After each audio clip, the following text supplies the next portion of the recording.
বাড়িতে নিত্য অভাব। বাবার অকাল মৃত্যুর পর অন্যের বাড়িতে কাজ করে মা সামলেছেন সংসার। ছেলের হাতে তুলে দিয়েছেন হাত খরচের টাকা। অন্যদিকে ফুটবলার হওয়ার স্বপ্নে বিভোর ছেলে কলকাতায় গিয়ে রাতে সামান্য মুড়ি খেয়েই হাওড়া স্টেশনে রাত কাটিয়ে ভোরের ময়দানে যোগ দিয়েছে অনুশীলনে। এভাবেই জেদ আর অধ্যাবসায়ের জেরে কলকাতার টালিগঞ্জ অগ্রগামী ফুটবল দলে খেলার সুযোগ পেল বাঁকুড়া জেলার ইন্দাসের রায়পাড়ার ছেলে শ্যামাপদ মল্লিক। একটা সময় শ্যামাপদর এই ফুটবল প্রেমকে যারা কটূক্তি করতেন, এখন তারাই সব ভুলে শ্যামাপদর নামে ধন্য ধন্য করছে। টালিগঞ্জ অগ্রগামী দলে খেলার সুযোগ পেয়ে শ্যামাপদ নিজেও অত্যন্ত খুশি। তার কথায়, স্বপ্ন দেখতাম একদিন না একদিন কলকাতার বড় কোনো ক্লাবে জার্সি গায়ে তুলবো, আজ সেই স্বপ্ন পূরণ হয়েছে। আমার খুবই ভালো লাগছে। খুবই খুশি যে স্যার আমার পাশে আছে। আমি চাই যেন সবাই আমার পাশে থাকুক, কারণ আমি একটা অনেক গরিব ঘরের ছেলে। আমার মা লোকের বাড়িতে কাজ করে আমাকে কোনোদিনকার জন্য বলেনি যে তুই কাজ করতে যা, খেলাধুলা ছেড়ে দে, এরকম কোনোদিনকার জন্য বলেনি। বাবাও খুব ভালোবাসতো খেলাধুলাটাকে নিয়ে, আজ বাবা কোনো কারণে নেই। মা লোকের বাড়িতে কাজ করে আর করে আমাকে টাকা পয়সা দিয়ে কলকাতা দিয়ে পাঠাতো, যে যা তুই খেলার জন্য আমাকে কোনোদিনকার জন্য বারণ করেনি। আর দাদা যে আমার পাশে আছে বা স্যার আমার যে পাশে আছে, আমি এটার জন্য খুবই খুশি যে আজকে এরকমভাবে আমাকে সম্বর্ধনা দেওয়া হয়েছে।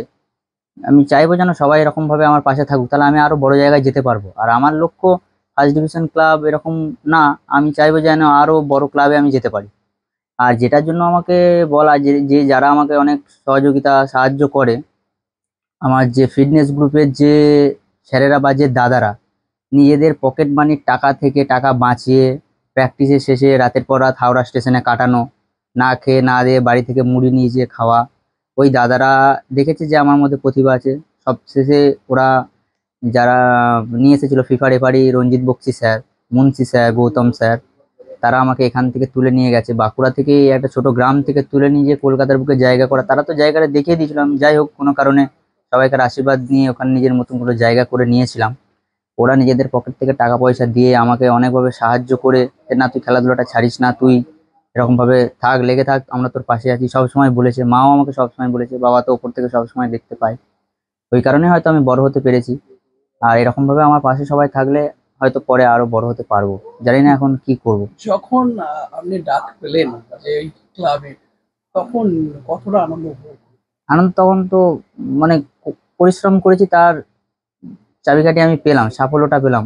রাতের পর রাত, দিনের পর দিন, সকালবেলায় ভোরবেলায় লোকেরা দেখে আমাকে বলতো যে ফুটবল নিয়ে মাঠে চলে যাচ্ছে, এই করছে সেই করছে, নানা ধরনের কথাবার্তা শুনেছিলাম। অনেকই খুশি হয়েছি, কারণ টালিগঞ্জ অগ্রগামী অনেক বড় একটা ক্লাব। আমার টার্গেট ছিল যে ওই টিমের জার্সি আমি গায়ে কোনো কারণে কোনোদিনও চাপাবো। তাই স্বপ্নটা সফল করতে পেরেছি আমি। কিন্তু আমার ছোট থেকেই একটা টার্গেট ছিল। ফোন সবাই ব্যবহার করে নিজের নিজের দরকারে, আমিও ব্যবহার করি। কিন্তু যারা সব আমার থেকে আরো ছোট আছে বা বড় আছে, আমিও চাইবো তারা যেন মাঠের প্রতি আগ্রহী থাকে। কারণ খেলার মাঠ, একটা ভালো প্লেয়ার না হতে পারলেও সে ভালো মানুষ হতে পারবে সব দিক দিয়ে। শ্যামাপদ মল্লিকের মা বন্দনা মল্লিক বলেন, অনেকে অনেক কথাই বলতো, কিন্তু কারোর কথাই আমরা কান দিইনি। বিশ্বাস ছিল আমার ছেলে পারবে। বাস্তবেই আজ আমার ছেলে পেরেছে। সকলের আশীর্বাদ আর শুভেচ্ছায় আমার ছেলে সাফল্য পেয়েছে। মা হিসেবে আমি অনেক খুশি। আমার তো বলতে নেই, ঠাকুর একটু চাই তোমাদের পাঁচজনকার আশীর্বাদে আমি খুবই গর্ব হয়েছিল আমার ছেলে যখন ওই বড় ক্লাবে পেয়েছিল। আর আমি লোকের দুয়ারে কাজ করে এখনো মাঠে কাজ করি, আর এখনো খেটেই আমি এটাকে এখনো করি ছেলেকে। তাও এখনো নিজের শরীর খারাপ হয়, ওর বাবা কত হার্টের রুগী ছিল, সেই সব নিয়ে ওই নিয়েই থাকতো। ও বললো, মা আমি কোনোদিন বলি না যে বেটা চল তুই মাঠে কাজ করতে চাও আমার সাথে। আর কোনোদিন আমাদের এক কাটা জমিও নাই, জায়গাও নেই, এইটুকুর মধ্যে আমরা সবকিছু। বুঝতে পারছেন তো, দেওয়ার ওই ছেলেকে নিয়ে ওই গর্ব যে ছেলে আমার বড় ঘরে পড়তে খেলতে গেছে। এইটাই খুব আনন্দ লাগে আমার, যে এত কোনোদিন ভাবতেন কি খেলাধুলা ছাড়া যা পড়াশোনা যে মাস্টার মশাই হবে বা কোনো কিছু? না, ও বলেই দিয়েছিল, মা তুমি এত বছর ছোট থেকে মানুষ করছেন, আমাকে আরো কিছুদিন একটু কষ্ট করো, তাহলে পরে আমি দেখো তোমার মুখ উজ্জ্বল করবই। তো ঠাকুরের ইচ্ছায় তোমাদের পাঁচজনকার আশীর্বাদে তো আমার ঠিকই করেছে। আমি ওর জন্য কোনো দিনকার জন্য বলি নাই যে বাবা তুই অন্য কাজ করবে যা। ও খেলাধুলা নিয়ে থাকতো, আমাকে অনেকজন অনেক কিছু বলেছে, এত বড় ছেলে হয়েছে, তুমি বস করি খাওয়াচ্ছ আর তুমি খেটে মরছ। আমার যা করছে করুক না, আমার ছেলে ঠিক ভবিষ্যৎ দেখবেই। ঠাকুর তোমাদের পাঁচজনকার আশীর্বাদে ঠাকুরের কৃপায় আমার ছেলে এখন বলতে নেই একটু উজ্জ্বল হয়েছে। যদি ঠাকুরের ইচ্ছায় কোনোদিন যদি টাকা পয়সা পায় তাহলেও ভালো লাগবে। এরপর এখন চেষ্টাই হচ্ছে, হোক, আর কি বলবো বলুন। আশা রাখছেন হ্যাঁ। এর থেকেও বড় হ্যাঁ অবশ্যই, যখন অত দূর যেতে পেরেছে তাহলে আরো যাবে। যে আশা তো থাকতেই পারে, মা বাবার আশীর্বাদ ছেলের কাছে থাকবেই, এটা সব সময়তেই আমি ওই প্রার্থনাই করি, ছেলে যেমন আরো বড় হোক। আপনার নাম? বাবাও খুব ইচ্ছা ছিল, বাবা হার্টের রুগী ছিল না তখন, তো ও অনেক ছোট ছিল তখন। নিজের বিধানসভা এলাকার এক যুবকের এই সাফল্যে গর্বিত অনুভব করছেন ইন্দাসের বিধায়ক নির্মল কুমার ধারা। শ্যামাপদের বাড়িতে গিয়ে তাকে শুভেচ্ছা জানিয়েছেন তিনি। একই সাথে তিনি জানিয়েছেন খেলা সংক্রান্ত যে কোনো বিষয়ে তিনি সহযোগিতার হাত বাড়িয়ে দেবেন। আজ ইন্দাসের একটা গর্বের বিষয়, বহু অভাব অনটনে থাকা সত্ত্বেও লক্ষ্যে অবিচল থেকে বহু কষ্টের মধ্য দিয়ে কলকাতার টালিগঞ্জ অগ্রগামী ফুটবল ক্লাবে ও খেলার সুযোগ করে নিয়েছে। তাই ইন্দাসবাসীর আজ গর্বের বিষয়। আমি দেখেছি যে বাংলার বহু প্রতিভাবান খেলোয়াড় তাদের অভাব অনটনের জ্বালায়, তারা সংসার চালানোর তাড়নায় তারা খেলা ছেড়ে ভিন্ন ভিন্ন পেশাতে নিযুক্ত হয়েছে। এই ভাই শ্যামাপদ মল্লিক এই অভাব অনটনকে উপেক্ষা করে তিনি নিজের লক্ষ্যে অবিচল থেকে আজ কলকাতার একটা নাম করা টালিগঞ্জ অগ্রগামী ফুটবল ক্লাবে নিজের প্রতিভাকে তুলে ধরেছে। আগামী দিনে এই ভাইয়ের উজ্জ্বল ভবিষ্যৎ কামনা করি এবং আমার ইন্দাসের নাম একটা স্বর্ণ অক্ষরে খেলোয়াড় হিসাবে ও ইন্দাসের নাম উজ্জ্বল করবে, এটাও ঈশ্বরের কাছে প্রার্থনা করছি।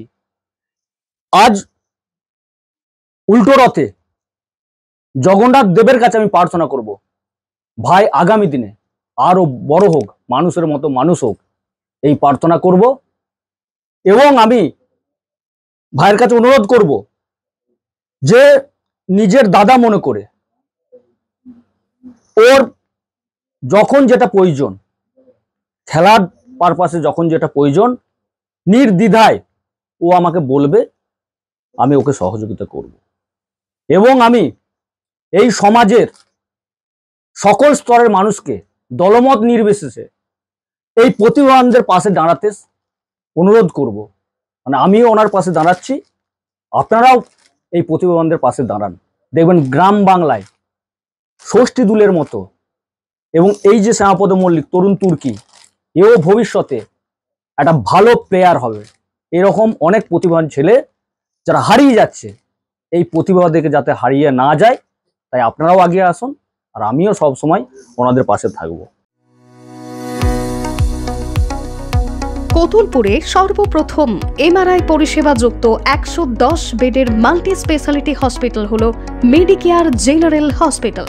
স্বাস্থ্যসাথী মান্যতাপ্রাপ্ত এই হসপিটালে রয়েছে AC, non AC cabin, modern OT, ICCU, NICU, micro surgery, dialysis বিভাগ, ব্রেন ও spine surgery, cancer surgery, lift সহ নানান পরিষেবা।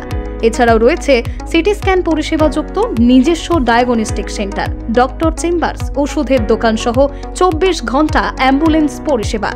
24 ঘন্টা অ্যাক্সিডেন্ট এমার্জেন্সি, রোগীর সুচিকিৎসা, সুপরিষেবা এবং সুস্বাস্থ্যই হল আমাদের মূল লক্ষ্য। ঠিকানা সরিষাদিঘি, কতুলপুর, বাঁকুড়া।